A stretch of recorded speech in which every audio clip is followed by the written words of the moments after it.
राधे राधे, जय जय श्री राधे। जीवन में उन्नति का सबसे प्रथम लक्षण होता है शास्त्र और गुरुजनों और संतजनों की वाणी को मानना। सबसे बड़ी बात होती है, क्योंकि जीवन का जो परिवर्तन होता है या तो असतवार्ता से कुमारग्रामी और सतवार्ता से सद्वादग्रामी, दोनों में वार्ता ही प्रदान होती है। जब हम गंदा संग करते हैं तो दुर्गति हो जाती है और जब अच्छा संग करते हैं तो सद्गति हो जाती है। इसमें प्रधानता आपकी हुई, इसलिए सबसे ज़्यादा धन्यवाद के पात्र वो लोग हैं जो लोग बात को मान रहे हैं। दूसरी बात ये जो हृदय में आती है कि हम लोग हैं कौन, क्या हैं, तो बहुत अच्छी बात है जो हृदय में आती है, क्योंकि अपना परिचय तो मिला नहीं, पूरा जीवन व्यतीत हो गया, तो हम दूसरे का परिचय क्या जानेंगे या भगवान का परिचय क्या जानेंगे। जैसे लोग कहते हैं भगवान को तो हमने देखा नहीं, तो हम क्या विश्वास करेंगे कि भगवान है, तो क्या आपने अपने को देखा है क्या? ये शरीर तो आप है नहीं, इस बात को मानिए आप या ना मानिए। आप देखते हैं जब हम शरीर में अपने मन के अंतर से अंतर ध्यान हो जाते हैं, शरीर को तो हम भूल जाते हैं, गाड़ देते हैं जमीन में तो समाधि दे देते हैं। इससे कोई प्यार नहीं करता है, सिर्फ और सिर्फ हमें माया के कारण ऐसा लगता है कि वो हमें प्यारा है, कोई प्यार नहीं करता। और जब प्यारा अंतर्ध्यान हो जाता है तो इसका कोई भी आदर नहीं होता है। हम जो परमात्मा के अंश हैं, चिदानंद, जितना जो कुछ हमें दिखाई दे रहा है, सुनाई दे रहा है, सोच समझ में आ रहा है, ये सब मायाकृत है। मैं अरु तोर तोर तय माया, जई बस कीनी जीन निकाया, जो गोचर सब जन बन जाई, जो माया को जानो भाई। माया का ऐसा स्वरूप समझो जैसे कई तरह के शीशा का एक महल हो। शीशा कई तरह के नहीं होते, एक में बिगड़ा हुआ दिखाई देगा, एक में सुंदर, एक में टेढ़ा, एक में सीधा। ऐसे ही समझ लो एक भवन शीशे का है, जिसमें केवल आप ही आप हैं, जिसमें आपके हजारों रूप हैं। कोई बिगड़ा रूप है, कोई सुंदर रूप है, कोई छोटा रूप है, कोई बड़ा रूप है। ऐसे ही एक ही परमात्मा इस माया रूपी शीशे के कारण कहीं स्त्री, कहीं पुरुष, कहीं चर, कहीं अचर, कहीं अच्छा, कहीं बुरा, कहीं महात्मा, कहीं उत्तम, कहीं अदम, ये सब दिखाई दे रहा है, अब तो कहीं है नहीं।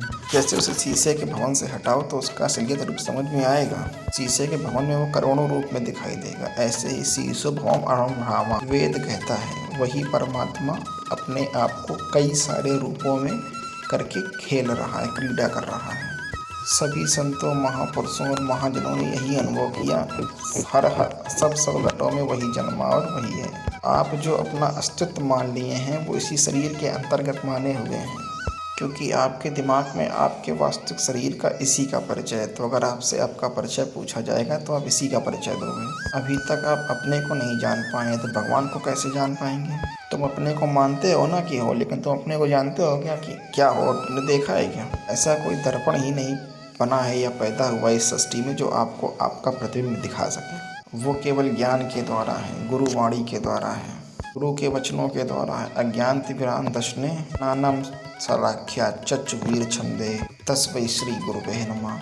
वो किसी दृश्य का स्वरूप नहीं है कि हम उसे अपनी आँखों से देख सकें। वो मैं ही हूँ, उसे इंद्रियों के द्वारा देखा नहीं जा सकता, क्योंकि इंद्रिय हमारी करण है। जैसे हथौड़ा है, हथौड़े को तो वो जानता है उसको चलाने वाला, लेकिन हथौड़ा उसे नहीं जानता है जो जिसको वो चला रहा है।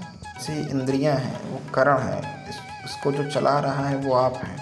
किंतु आप ऐसी भूल भुलैया में फंस गए हैं कि आप अपने को ही नहीं जानते हैं। अगर आप अपने को जान लें तो आप जीवन मुक्त महापुरुष हो जाएं। जो अपना स्वरूप है उसमें कोई दुख का लेस नहीं है।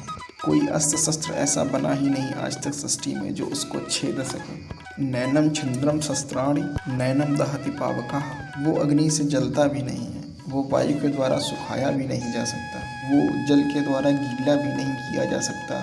अक्लेद, अजेय है, अका है और एक चैतन्यमय, नित्य आनंदमय, कोई भी अभाव नहीं। ये अपना स्वरूप है।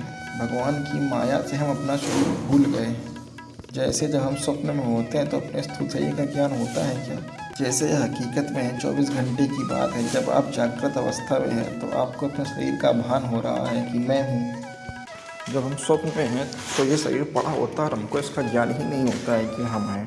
जब हम जागृत से स्वप्न में गए तो वो स्वप्न मिथ्या हो गया, और जब